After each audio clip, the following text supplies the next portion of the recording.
કારતક વદ આઠમ એટલે કે કાળભૈરવ દાદાનો જયંતિ છે આજે, અને એ જયંતિને કારણે આજે ઘુમંતુ સમાજના બાવરી સમાજ છે જે મૂળ રાજસ્થાનથી અહીંયા સ્થાયી સ્થળાંતર થઈને આવેલો છે, એની વચ્ચે આ કાળભૈરવ દાદાનું સ્થાનક છે.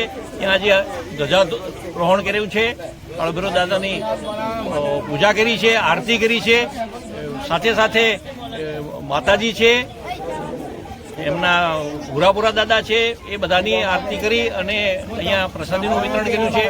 આ સમાજ છે એ બાકીના સમાજ હિન્દુ સમાજથી વિખૂટો પડી ગયેલો છે, તો એને કેમ મુખ્ય ધારામાં જોડીએ એવા એક પ્રયાસ રૂપે આજે આ કાળભૈરવ દાદાની અહીંયા આપણે આરતી કરવામાં આવી છે, એની જયંતિ ઉજવવામાં આવી છે.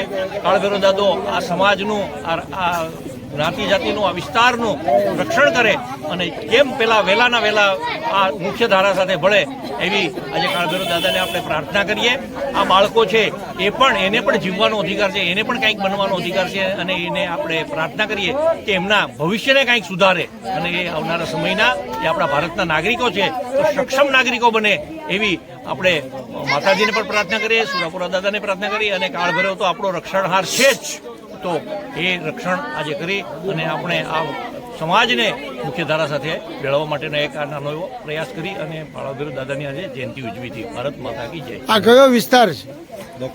આ દક્ષિણામૂર્તિનો બાવરી સમાજનો વિસ્તાર છે, અને એ લોકો સ્વ મહેનત કરીને કોઈ પણ જાતની કોઈ આશા નથી રાખતા, પોતાના જાત મહેનત કરીને એ દોરડા બનાવવાનું કામ કરતા હોય, મૂર્તિઓ બનાવવાનું કામ કરતા હોય કે ખેતીની મજૂરી કરવાનું, પણ એ સોમાનભેર જીવે છે. એ કોઈ પેલા નથી, અને એ સોમાની કોમ છે, અને સોમાની કોમ છે એટલે જ આમાં અત્યારે આપણી સામે બધા જોઈએ છીએ.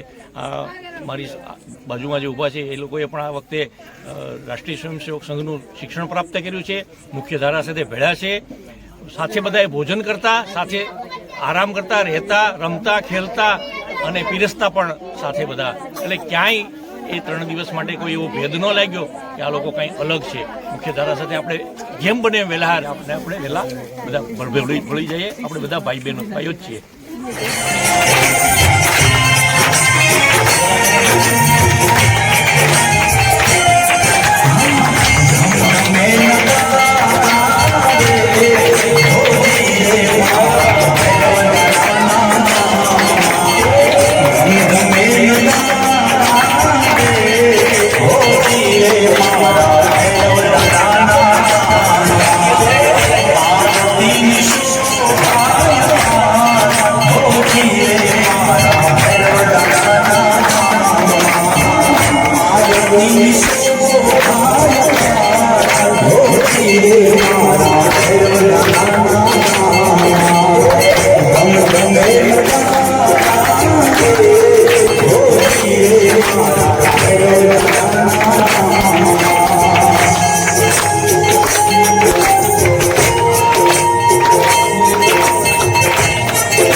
તમારા અવાજના પૈસા છે, તમારા અવાજના પૈસા છે.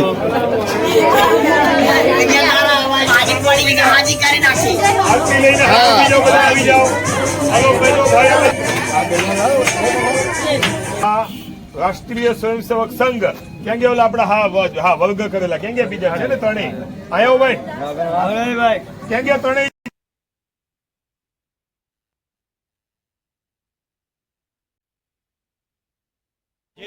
બોલો બોલો.